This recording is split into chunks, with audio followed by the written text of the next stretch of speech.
Thank you, Celebration. We're so grateful to have so many of you back. And I just want to acknowledge that we've had a lot of the guys here throughout the pandemic. But on Mother's Day, I just want to welcome all of you women back onto the stage. So thanks for being here.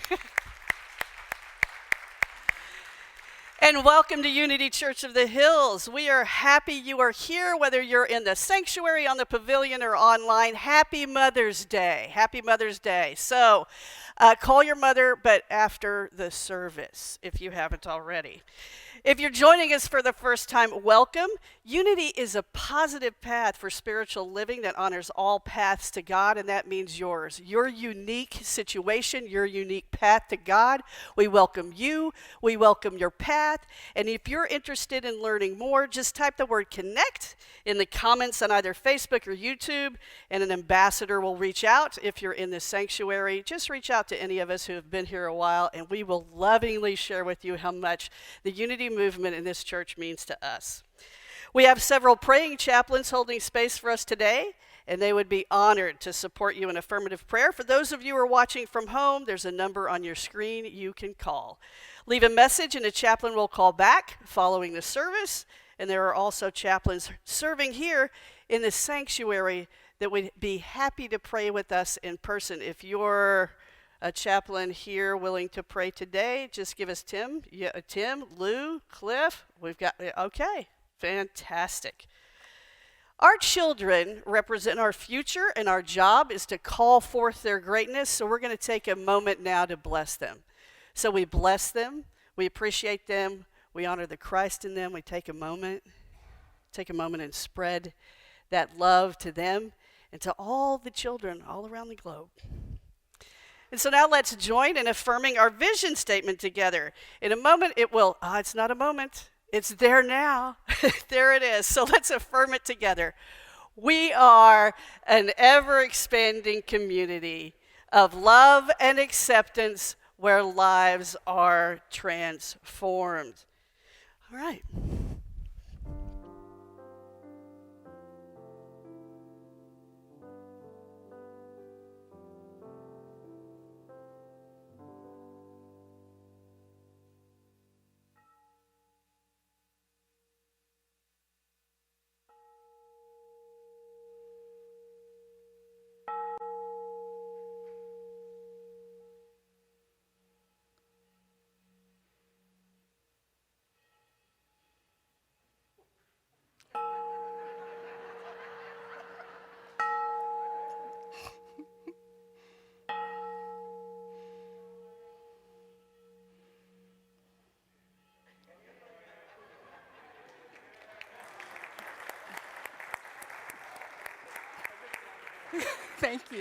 Thank you. Those are not easy to do. I'm challenged on those, so thank you, Brian. Notice they never asked me to do that one. They know. Hi, everyone. Happy Mother's Day. So good to see you all here. And a lot of you know my mom passed a couple of weeks ago. So this Mother's Day, it's a little wobbly. And that's okay. I just want to honor where I'm at and to let you know where I'm at. And I know I have your grace. And so for that, I am grateful. So if you're willing, let's start with prayer. Take that nice deep breath in and exhale. And as we exhale, we bring our focus, our energy, our light, our love to this moment, to this sweet community, Unity Church of the Hills, where love, possibilities, and renewal spring forth. Today we honor all the moms in the world, your moms, for all the gifts that they've given to us, the gifts they've given to the world. And we rejoice in that knowing. And if your mom has passed on, we know that that energy does not die, that they are still with us in spirit. And so we just hold that knowing and hold them close in our hearts with gratitude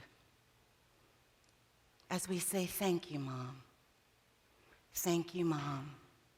Thank you, Mom. And so it is. Amen.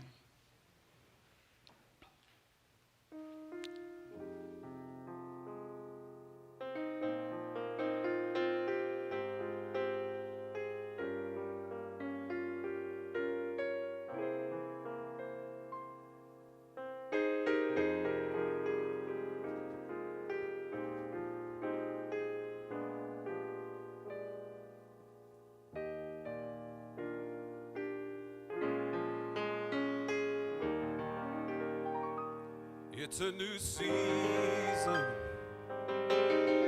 It's a new day. Yes, fresh anointing. It's flowing my way. It's a season of power and prosperity. Yes, it is.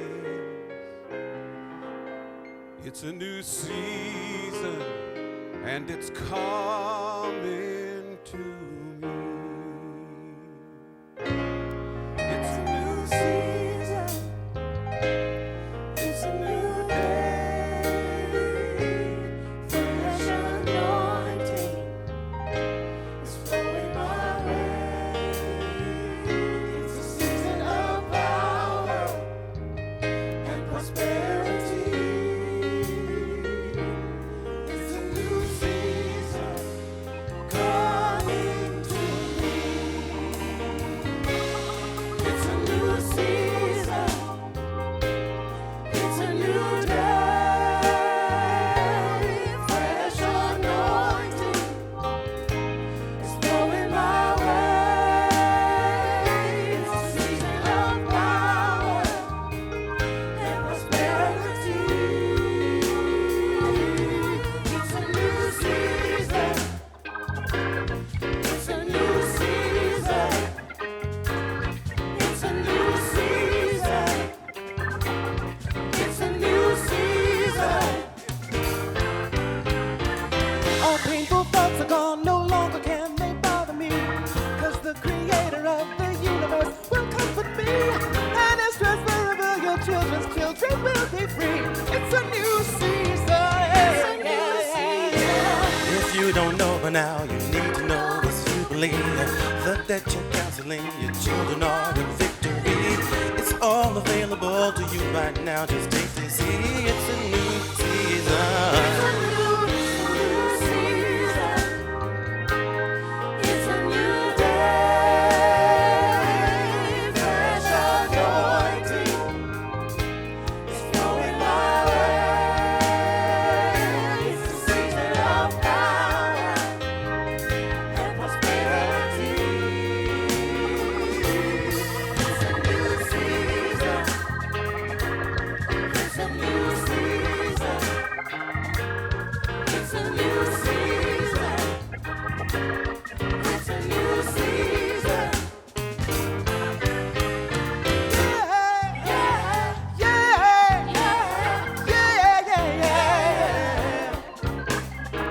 The new millennium presents a new horizon and no greater time for us to make a choice and take a stand. All that we need is safely in the master's hand. It's a new season.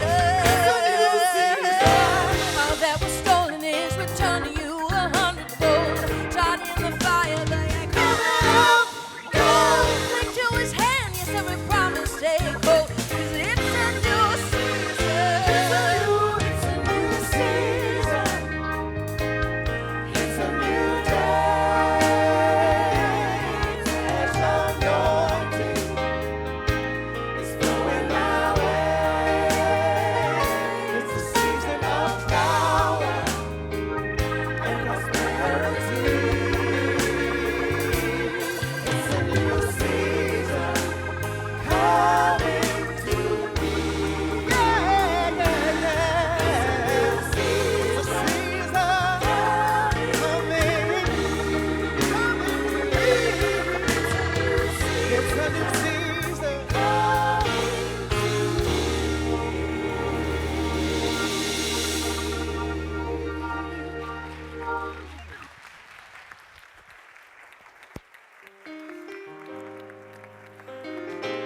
That's powerful, my friends, powerful.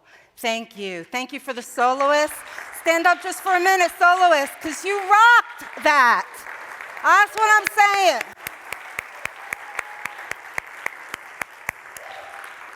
I'm especially biased for Shonda because Shonda works in the office. She does the volunteer. She had this all done, and then she gets up there and she just goes, booyah! Thank you. Wow. Thank you. It does feel like a new season, doesn't it? When you look around, do you see a few more people? Things are opening up a little bit, which feels good, right? It does. I want you to think back to the first time that you made a card or you gave a gift. You know, you probably made it for your mom, right? I remember all of 4, and I created the masterpiece for my mom. You know, and just the joy of being able to give that gift to her. And then later in life, you know, I've been able to witness so many kids when they're in that spot of giving to their mom, you know, that gift of love and adoration, and you can just see they're bursting. The energy is just bursting out of them. It's a wonder to behold. It's magical. And I believe everyone's mom is their first love. It's their first relationship. It's the one who will cherish us and love us unconditionally. The one we see as the giver of life, of substance, sustenance.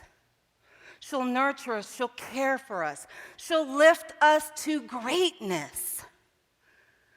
She is the wellspring from which we accomplish all that's good in the world.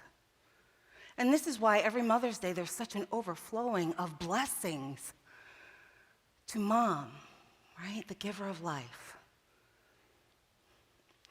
At least that's our understanding of the Great Mother archetype. The Great Mother archetype. Where do we get these ideas of what perfect mothering is? Well, we get it from the collective unconscious. The great father of analytic psychology, Carl Jung, he proposed that we are each born with a collective unconscious, right? We're each born with that. And this collective unconscious, it holds humanity's shared memories and constructs. And we find comfort in them. They resonate with us. And it doesn't matter what culture we're born into. It doesn't matter what time period we are in. They hold. So if I say to you, someone's a hero, immediately what's going to happen is a picture is going to pop in your head about what constitutes a hero. What could they have done? What would they have said? That's an archetype. It's the hero archetype. So what we know is that an archetype is simply the prototype of a role or a person. That keeps it simple, right? Prototype of a role or a person. And the archetype of the Great Mother is the personification of the feminine. Its fundamental attribute is the capacity to nourish and to love. The archetype is so foundational in our unconsciousness that if we do not have a nurturing mother, we seek one out in someone else and project that prototype, that archetype of the Great Mother on them. And if there isn't a real person available, we become the Great Mother ourselves. So that's how powerful it is. And I share this with you so that you get a sense of the enormous social construct that we're under when we're talking about the perfect mom. For many, Mother's Day can be a double-edged sword. We should all over ourselves about what the day should look like, what we should feel, what we should say, what we should do to honor our moms.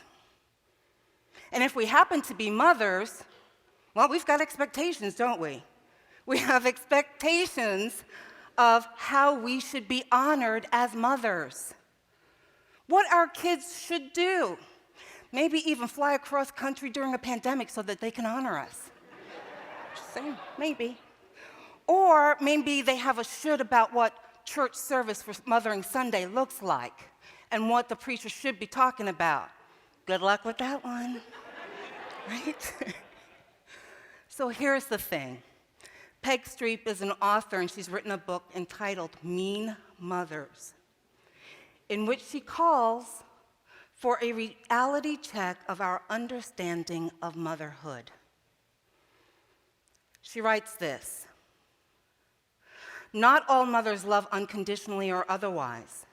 For the mother who doesn't, the cultural myths of unconditional love and maternal instinct require her to hide and deny her feelings at all costs, even if she cannot always keep herself from expressing them in words or gestures.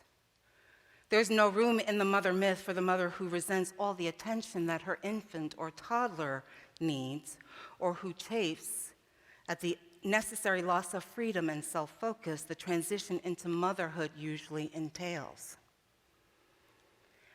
When I first read this book, I really had an aha moment because it gave credence to the struggle for so many about motherhood.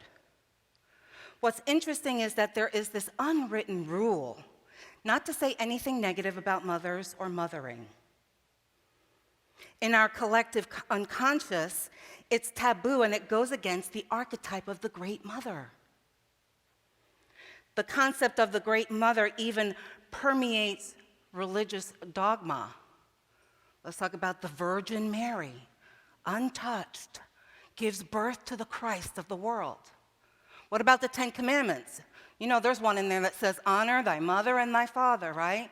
So that your days will be long in the land that your God has given you. It's ingrained within our humanity to elevate and honor our parents.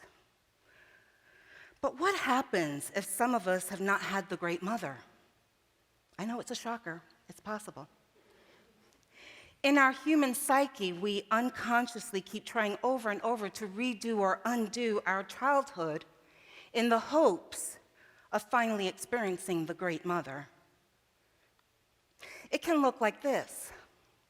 Each time you find yourself in a relationship, name, face, gender, different, but you're in that relationship with someone who's unable to love us, unable to love you. And all because this time we can finally prove to our families we are worthy of love. The pain some have suffered as children unconsciously keep them in this loop, creating over and over an attempt to win their parents' love. It often becomes a vicious cycle of unrequited love and acceptance, but here's the thing. We can never win by attempting to fix our woundedness. We can never win by attempting to fix our woundedness. The only way out of this cycle is by understanding how family systems operate, truly getting it on a cellular level that our mothers learned their behaviors from where? From their families. And so they recreate what they know, unless there is a cause for an awakening to break the cycle. So knowing my family of origin's foibles was important to my own healing. I know that my mom loved me deeply. But you know what? She wasn't a hugger. She didn't know how to show affection. She didn't know how to be kind, because she wasn't taught that in her family system. It wasn't her life experiences. For her, a mom meant that she had to be strong. And she had to be strong because she thought as a black woman she couldn't show her vulnerability. Her survival and the survival of her children were at stake. And what this means is I can have empathy for her and release my need to continually blame her for my pain. It meant I could finally stop self-sabotaging. You see, understanding family systems allowed me to take responsibility for my development, for my evolution, for my dreams. And then I become accountable for my actions and the life that I'm living. Now let's look at mothering from a different perspective. Let's look at it from the purview of the soul. We know that there's some that say, maybe my mother and your mother agreed on the roles that they took for our highest good. Reincarnation suggests that our soul, the essence of who we are, it never dies, right? And we are reborn again and again, living multiple lives for a purpose. The spiritual theory about that is that when we reincarnate, we are working towards our soul's evolution, toward a greater way of understanding and growth through our life experiences. These souls seem to reincarnate together in what is known as soul groups. Some people say soul clusters or soul families. You may have heard those terms. To help facilitate and support each other through these varied incarnations. And these groups of souls, they're really interconnected on a deep level, and they travel together through multiple lifetimes. The belief is the soul cluster has gone into agreement with each other about the types of roles they will provide during each incarnation. And the soul groups are then brought together in each lifetime in differing roles. Maybe this time I'll be the mom, maybe this time I'll be the sister, maybe this time I'll be the husband, maybe this time I'll be your nemesis, maybe this time I'll be your soulmate. With the understanding of this concept, it would imply that I chose my parents. What?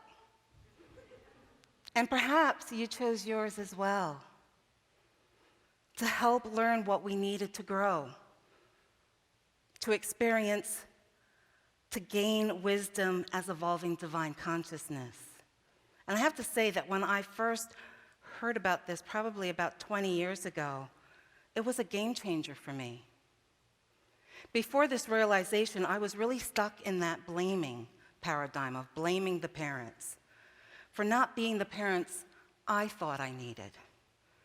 I would compare them to all the wondrous parents out there, because the grass is always greener on the other side, right? And so in this comparison, they always came up short. Always came up short. And so I was resentful, miserable, and unhappy. I was so focused on what I didn't get, on what was missing, that I didn't look at what I did receive. What I did receive. And this also translated into my worldview, how I saw the world around me, right? I was always focused on what wasn't happening. What was the injustice that I've experienced today? A little dramatic, yes, I was. And it wasn't until I was forced to look at and then embrace all the gifts that I did get from my family that I started to become more balanced. And for me, that was the beginning of my healing.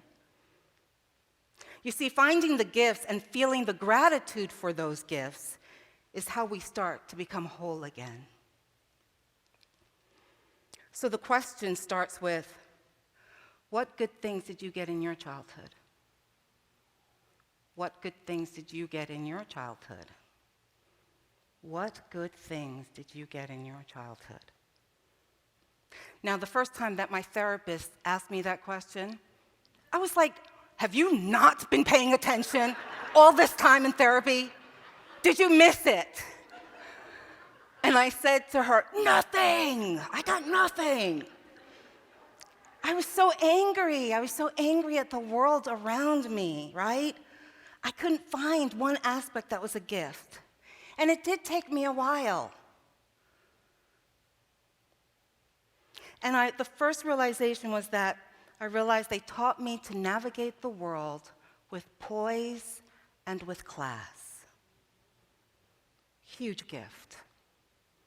And after a while, I was able to find so many things to be grateful to them for. And each thing I found, it shifted my self-perception of who I am. In this awareness, it's not just about the things that we perceive as bad or good that we become whole, right? Before this shift in consciousness, I was so burdened, walking around victimized as a victimized woman. Happiness, evolution of consciousness, wasn't even in my mind as available. That was for somebody else. But only in my desire to let go of my resentments and to forgive my family was I able to really be free. So here's the thing I'm going to ask you today. Whomever your mom is or was, it's time. It's time possibly to let go of those resentments. Or maybe you can just take her off that perfection pedestal and allow her to be human. What a concept.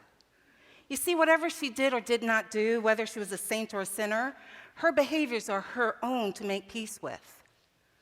But who we become as adults and the life we choose to live, that's our responsibility. So today I thank my mom for being my mom, who gave me life, taught me to be strong, and contributed to the person I've become today. And if you are a mom yourself, this is also the time to forgive yourself for any errors that you've made raising those babies. Because here's the deal, if you're breathing, you made errors. That's the facts, right? So allow yourself to be human and know that errors are part of the human condition. It's how we grow, it's how we evolve, it's how we learn.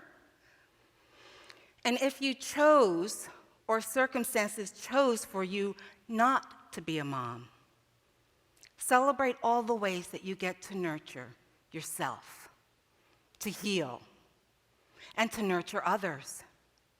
Each time you reached out to someone in need of a mother figure, you were indeed their surrogate mom. And that's a huge, huge gift to so many. I mean, my own life was positively impacted by all the surrogate moms that came into my life. Graham and I, we were not blessed to have kids. But you know what? I think that frees us up to be parents to a whole bunch more people. Probably, right? I heard that. Probably. So I see it as a blessing, today. And in closing, I just want to mention that the nurturer can be found in so many different people. It's not a female-only job. It's not. The divine feminine is in each of us, whether we're male, female, gay, straight, trans, non-binary, or what other label humanity chooses to impose on people, right? Everyone has the capacity to nurture and love. So this Mother's Day, celebrate those people who nurtured you along the way. Maybe it was a teacher, a friend, a mentor, your mom, or someone else. This Mother's Day, reach out to those who supported you, lifted you up, saw you, heard you, loved you. Mothers don't have to give birth to be a mother. And I'm suggesting that we change the shift of mothering to a new paradigm. The paradigm of mothering being someone who lifts you up. Happy Mother's Day.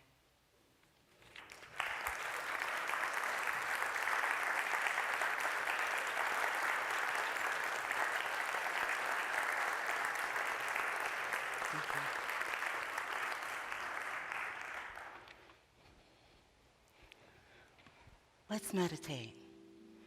So get into a comfortable position if you're able to have your feet firmly on the ground, allowing Mother Earth to support you. Taking that nice deep breath in and exhaling. If you're willing, you may close your eyes. If it feels better open, leave them open. This is your time. And I want you to grab a picture in your mind's eye of your mom, the most recent one. Maybe she's in her 70s, 80s. Maybe she's passed on. Whatever is your last memory of the way that she looked, I want you to bring that to your mind's eye and pause and just take a moment to say, I love you.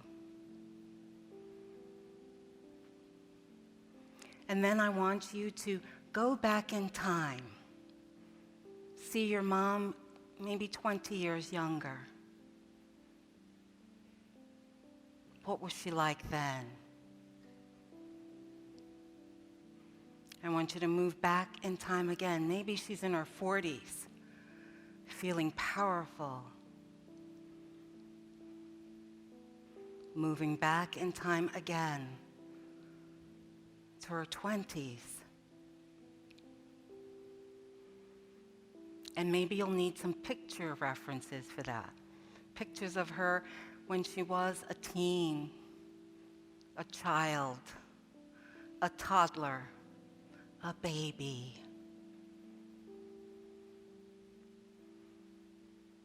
And then I want you to go back just a little bit more and see the spark of divine, the spark of divinity that is your mom. And that energy that is your mom, I invite you to bring it into your heart space.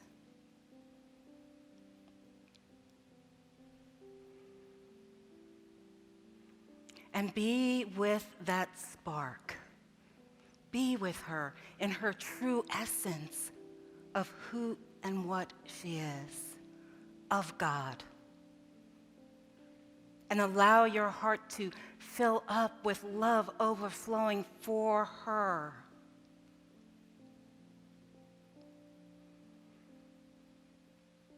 And breathe.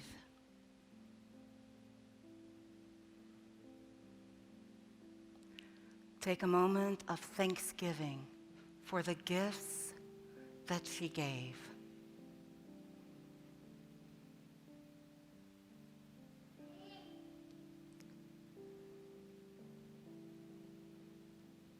And then bless her and release her.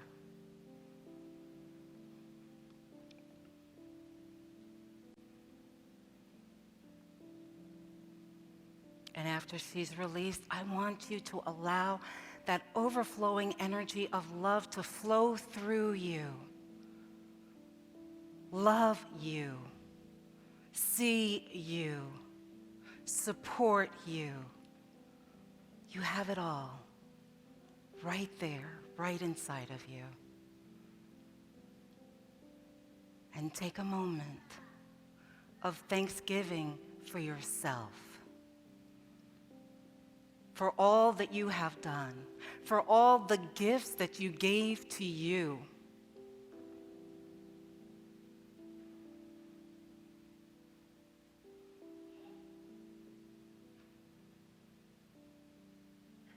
And then I want you to have that energy of love and light that is you. I want you to feel it moving in your body all the way up through your crown chakra, spreading love to everyone in this room.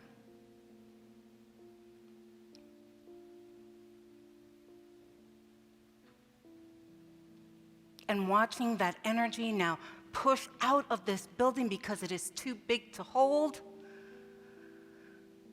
spreads through Austin, loving everyone here, supporting everyone here. And then see that energy push again around the world. Yes, you are that powerful.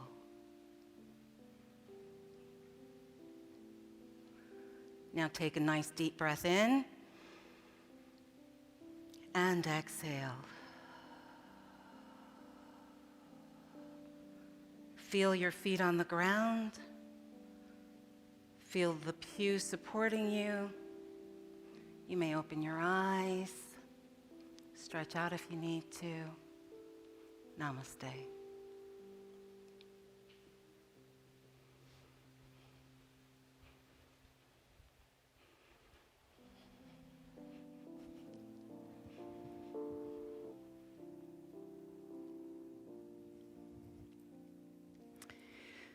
So one of the memories that I have of my mother is trying to shepherd the three of us getting ready for church in the Sunday mornings. That meant a frantic frenzy of cereal and Sunday best and moving through the house very quickly and hurriedly. But even in the midst of that hurriedness, I'd still walk to my closet and I'd get out my piggy bank and I'd pull out the coins that I was going to take to church that Sunday. You see, at our little church, our little Lutheran country church in Central Texas, the children would come from Sunday school. We would have a little assembly before we go to our main church. And in that assembly, they had a little wooden church offering box. And I loved getting my coins and hearing them clink in the wooden box. It was the greatest joy to give in that moment. It was the simplest of offerings, my few pennies, but it's what I had, and it made me feel connected in, that I was part of something. So this morning, I invite you to consider whether you're in. And no matter how big or small your gift may be, your in is in your giving. And in that giving comes your receiving. So we see you blessed 1,000-fold by all the gifts that you bring, your time, your love, your energy, your offerings.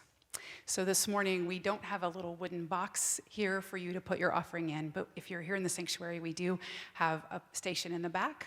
If you are watching online, there are a number of ways that you can give through our text, our app, our online giving, setting up recurring giving.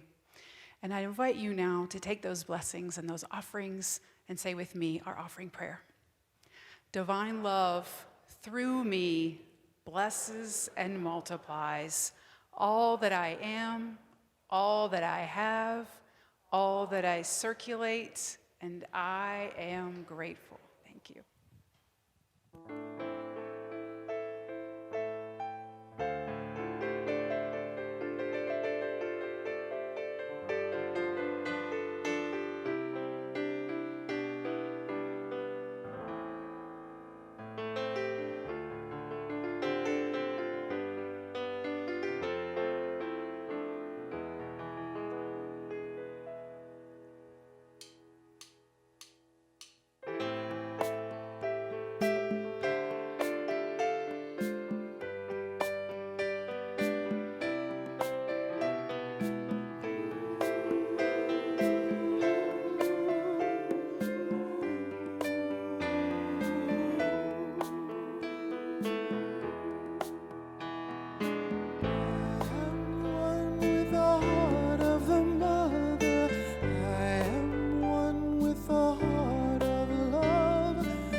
Thank you, Celebration, and thank you, Shonda. That was just gorgeous.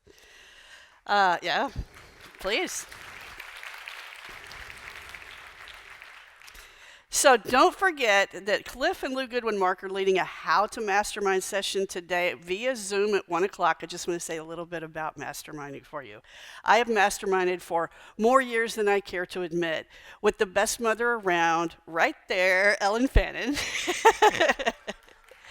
And it is an extraordinary opportunity for you to build a foundation for wonderful movement of action in your life. So join Lou and Cliff at 1 o'clock via Zoom. Shonda and our fellow volunteers this Friday night at 8 p.m. are out on the pavilion for dinner and a movie. RSVP if you plan to be there. We'll be watching some sort of superhero movie. I guess that has to do with mothers today, maybe. And Captain Marvel. Yeah, can we? All right, yes. And we have an announcement from Reverend Cherie as well. Yes, I will be out on the pavilion to say hi to anyone that wants to. And if you don't want to because you're running to moms, that's all right too. I just invite you, please, to follow our COVID protocols. If you have noticed, we're a little fuller today. I'm working on us expanding, but we've really got to adhere to the COVID protocols for us to keep everyone safe. And that's our job as the community to do so. So I'll see you out there. Thank you. All right, will you close us with our prayer for protection? If you're willing. The light of God surrounds us. The love of God enfolds us.